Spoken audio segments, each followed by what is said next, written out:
Good afternoon students.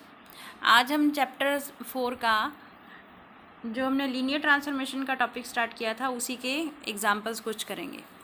तो इसका ये जो फर्स्ट एग्जांपल है, ये TR3 से R तक एक मैपिंग डिफाइन कर रखी है उन्होंने। तो इसका रूल है ये। अब मुझे दिखाना ये लीनियर ट्रांसफॉर्मेशन नहीं है, नॉट ए लीनियर ट्रांसफॉर्मेशन। तो इसका देखो कैसे करेंगे। लीनियर ट्रांसफॉर्मेशन नहीं है तो दैट मीन्स ये जो दो प्रॉपर्टीज़ है लीनियर ट्रांसफॉर्मेशन की, इनमें से कोई एक प्रॉपर्टी सेटिस्फाई नहीं करती होगी, तभी ये लीनियर ट्रांसफॉर्मेशन नहीं बन रहा है। तो अब हम लोग क्या करेंगे, चेक करेंगे। दोनों में से कोई एक भी प्रॉपर्टी सेटिस्फाई नहीं करेगी तो मुझे नेक्स्ट वाली प्रॉपर्टी को चेक करने की ज़रूरत नहीं है। तो मैंने क्या किया, इसके डोमेन से R3 से U और V दो वेक्टर्स उठाए। ये U के भी 3 कंपोनेंट होंगे, V के भी 3। अब मैंने U और V को ऐड किया क्योंकि लेफ्ट हैंड साइड के अकॉर्डिंग मुझे U प्लस V चाहिए था। देखो x1 plus y1 component wise addition कर ली मैंने। अब इस पर T ट्रांसफॉर्मेशन लगाई। अब इसका रूल क्या है, इसका रूल है कि इसका स्क्वायर प्लस इसका स्क्वायर प्लस इसका स्क्वायर। अब a प्लस बी का होल स्क्वायर सबको खुलना आता है, a square plus B square plus 2ab, a square plus B square plus 2ab, again a square plus B square plus 2ab। ये खोल लिया मैंने, ठीक है। अब इतना मैंने छोड़ दिया इसको लेफ्ट हैंड साइड सॉल्व करके। अब मैं राइट हैंड साइड सॉल्व कर रही हूँ। राइट हैंड साइड लेफ़्ट से भी राइट बना सकते हैं, बट उसमें बच्चों को थोड़ी कन्फ्यूज़न रहती है, तो इसलिए मैंने आपको हमेशा यही सिखाया है कि आप राइट अलग सॉल्व करो, लेफ़्ट अलग सॉल्व करो, और फिर बता दूँ उनके आंसर इक्वल है या नहीं है। तो राइट हैंड साइड में TU प्लस TV चाहिए था, तो ये T के ऊपर U की वैल्यू रखी, ये मैंने V की वैल्यू रखी, ठीक है। ये दोनों। अब इसका रूल लगा दिया, ये इसका रूल, मैपिंग का रूल यही है कि अगर हम x1 x2 x3 लगाते हैं तो x1 का स्क्वायर प्लस x2 का स्क्वायर प्लस x3 का स्क्वायर, ये आ जाता है। तो यही आ रहा है हमारे पास भी स्क्वायर। तो ये हमने ओपन कर दिया। अब आप ये देखो, ये हमारी लेफ्ट हैंड साइड है, ये सॉरी राइट हैंड साइड है, और ये हमारी लेफ्ट हैंड साइड है। तो x1 y1 का square, x2 square y2 square, x3 square y3 square, ये तो हमारी सेम है। इसमें 1 2 3 4 5 6 टर्म्स हैं। यहाँ पे देखो 1 2 3 4 5 6, वो 6 तो हैं, उसके अलावा 1 2 3 ये एक्स्ट्रा हैं। तो इसका मतलब फिर ये इक्वल तो नहीं हुए ना, ये तो एक्स्ट्रा होगी आपकी, तो ये इक्वल नहीं हुए। तो इसका मीन्स है कि लेफ्ट हैंड साइड हमारी राइट हैंड साइड के इक्वल नहीं हुई। Left hand side right hand side के इक्वल अगर नहीं हुई है तो इसका मतलब ये इक्वल नहीं है।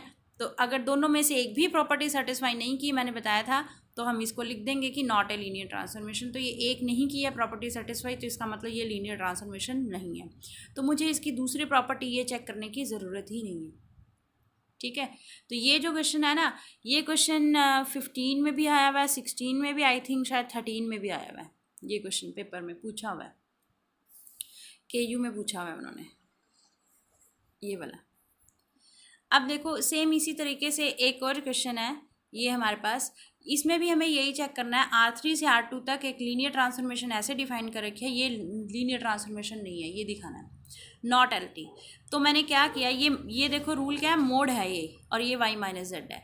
तो मैंने दो वेक्टर्स उठाए इसके, U और V डोमेन से उठाए, और फिर हम क्या करेंगे, ये वाली प्रॉपर्टी लगा के दिखाएंगे। U और V, T के ऊपर U प्लस V लगाएंगे, और ये, ठीक है, इस तरीके से करेंगे हम लोग इसको। तो ये बन जाएगा आपका।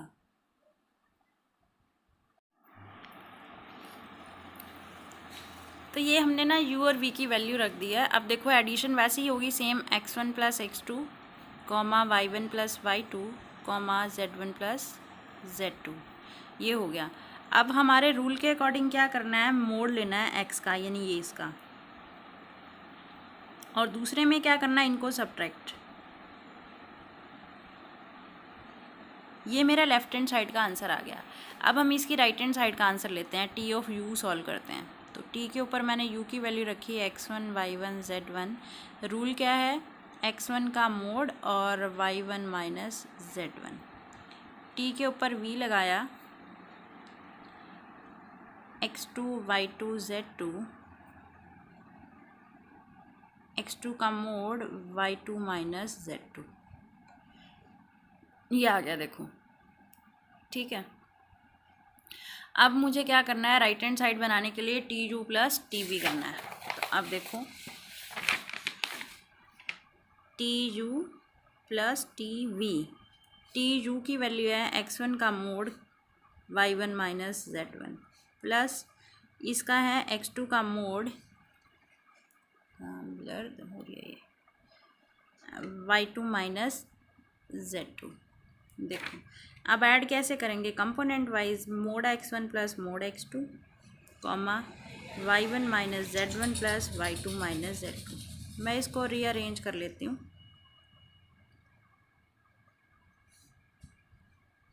y1 plus y2 z1 minus z2। अब ये मेरी राइट हैंड साइड का आंसर है और वो लेफ्ट हैंड साइड का। अब मैच करके देखते हैं। देखो मैं यहीं लिख लेती हूँ पीछे से।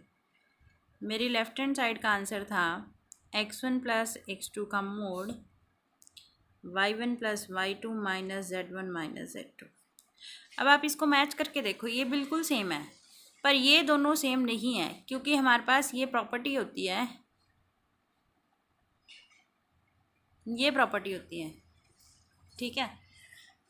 यानी ये दोनों ऐसे अगर लिखा जाए तो ये इक्वल नहीं होते, ये कह सकती हूँ मैं। तो यानी ये इसके इक्वल नहीं है, तो इसका मतलब है this implies T of U plus V not equal to T of U plus T of V, यानी कि left hand side not equal to right hand side. अब एक ही प्रॉपर्टी सेटिस्फाई नहीं हुई तो मुझे अगली प्रॉपर्टी चेक करने की ज़रूरत नहीं है। तो ये क्या हुई आपकी, लीनियर ट्रांसफॉर्मेशन नहीं है। T is not LT, LT means linear transformation. तो इस तरह से हमने किया ये एग्जाम्पल, ठीक है।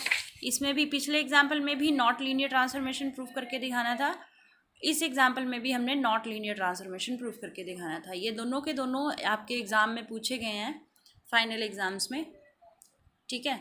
अब हम अगला टॉपिक करते हैं। देखो आगे कंटिन्यू करते हैं। नेक्स्ट हमारी डेफिनेशन जो है वो है 1-1 लीनियर ट्रांसफॉर्मेशन की डेफिनेशन। तो सबसे पहले एक लीनियर ट्रांसफॉर्मेशन टी यू से वी तक है, इसको हम 1-1 लीनियर ट्रांसफॉर्मेशन कब बोलते हैं, इसके लिए कंडीशन क्या है।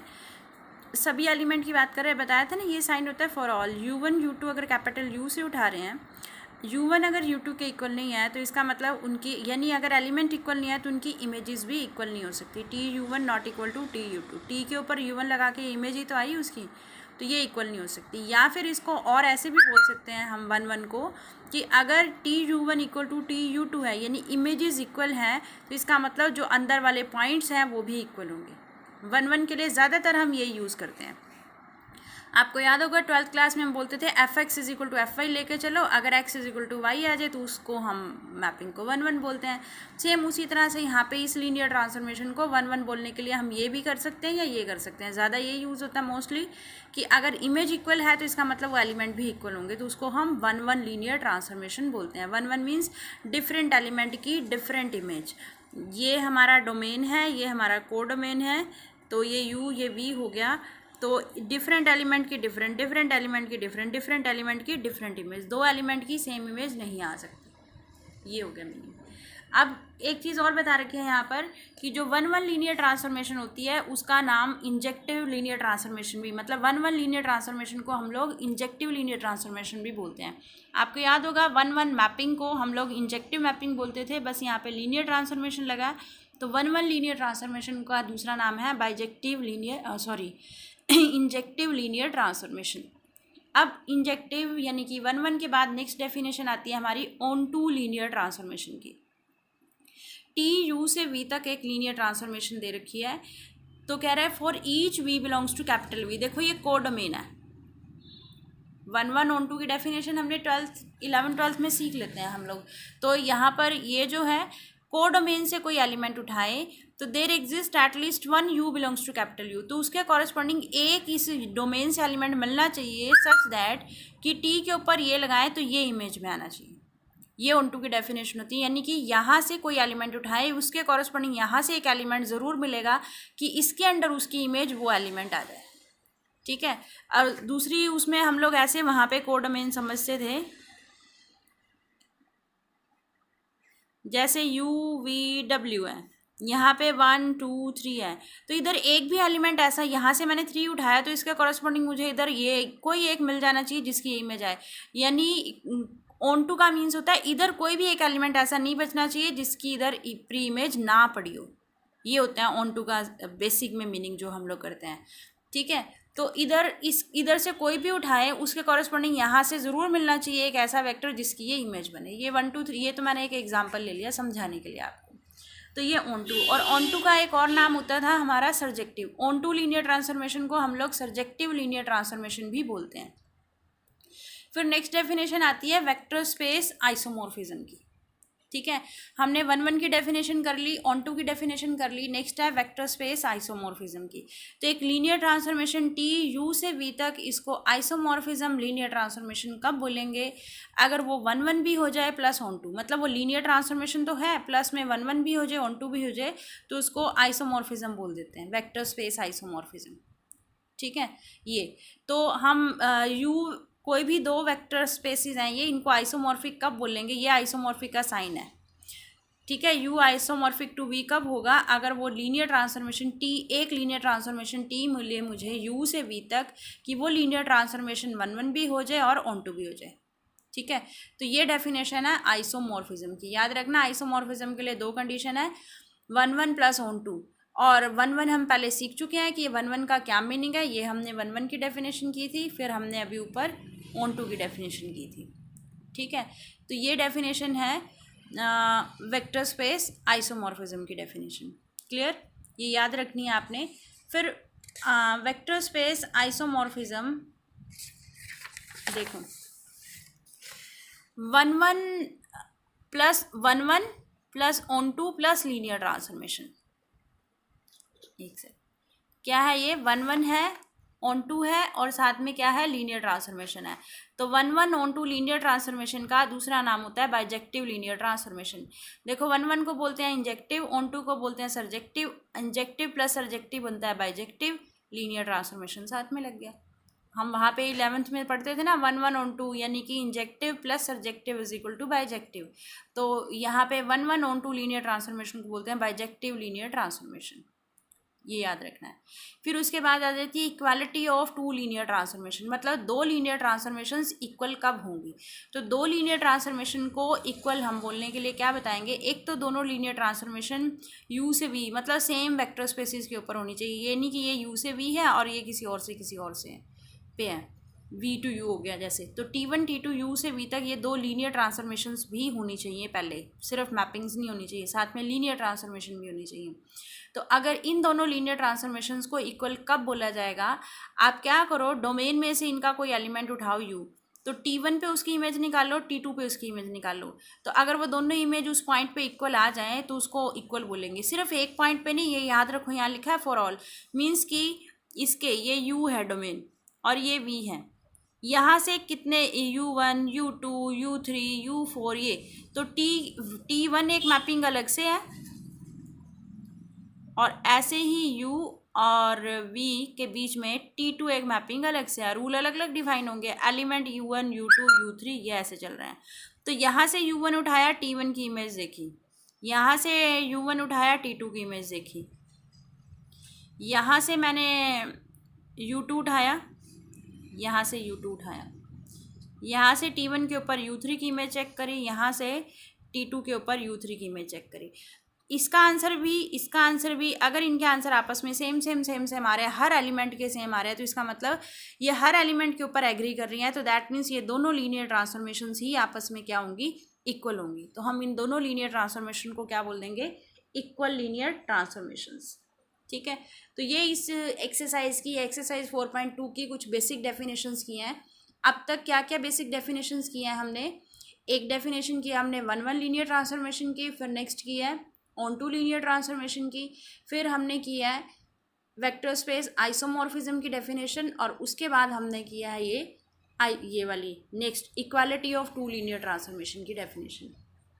4 डेफिनेशन किया अब तक हमने यहाँ पर, और उससे पहले हमने एग्जांपल्स किए थे कि लीनियर ट्रांसफॉर्मेशन नहीं प्रूफ करके दिखाया था, हमने उसको शो करके दिखाना था कि वो जो मैपिंग है वो लीनियर ट्रांसफॉर्मेशन नहीं बनती।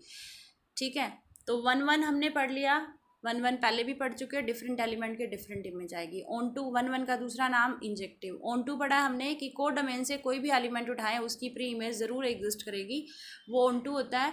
और ऑन टू का दूसरा नाम क्या है? सर्जेक्टिव। फिर हमने वेक्टर स्पेस आइसोमॉर्फिज्म पढ़ा है। आइसोमॉर्फिज्म एक लीनियर ट्रांसफॉर्मेशन को कब बोलेंगे? अगर वो लीनियर ट्रांसफॉर्मेशन 1 भी हो जाए प्लस ऑन टू भी हो जाए, तो 1 प्लस ऑन टू क्या हो जाता है? आइसोमॉर्फिज्म बन जाती है। तो इसको हमने बोला है कि इसका दूसरा नाम क्या है, injective plus surjective bijective linear transformation. फिर हमने ये इक्वालिटी पढ़ ली। इक्वालिटी मतलब दो लीनियर ट्रांसफॉर्मेशन को इक्वल तभी बोला जाएगा जब वो हर एलिमेंट के ऊपर एग्री करेंगे। हर एलिमेंट के ऊपर एग्री करने का मतलब है कि डोमेन के हर एलिमेंट के ऊपर T1 मैपिंग भी और T2 मैपिंग भी सेम इमेज देगी, सेम आंसर देगी। अगर इसका आंसर 5 आ रहा है तो इसका भी 5 आएगा, इसका 6 है तो इसका भी 6, इसका 7 है तो इसका भी 7। हर एलिमेंट पे same same same same images देते जाएंगे, एग्री करेंगे, तो वो दोनों लीनियर ट्रांसफॉर्मेशन ही इक्वल आएंगे। फिर इससे आगे हम लोग क्या करेंगे, इनके कुछ एग्जांपल्स करेंगे। पहले आपने ये डेफिनेशंस करनी है, मुझे बताना है कि इनमें और इन एग्जांपल्स में 4.1 की एक्सरसाइज में कोई आपको डाउट तो नहीं है। वो हम डाउट वाली जो क्लास है हमारी लाइव जो क्लास होती है वहाँ पे डिस्कस करेंगे।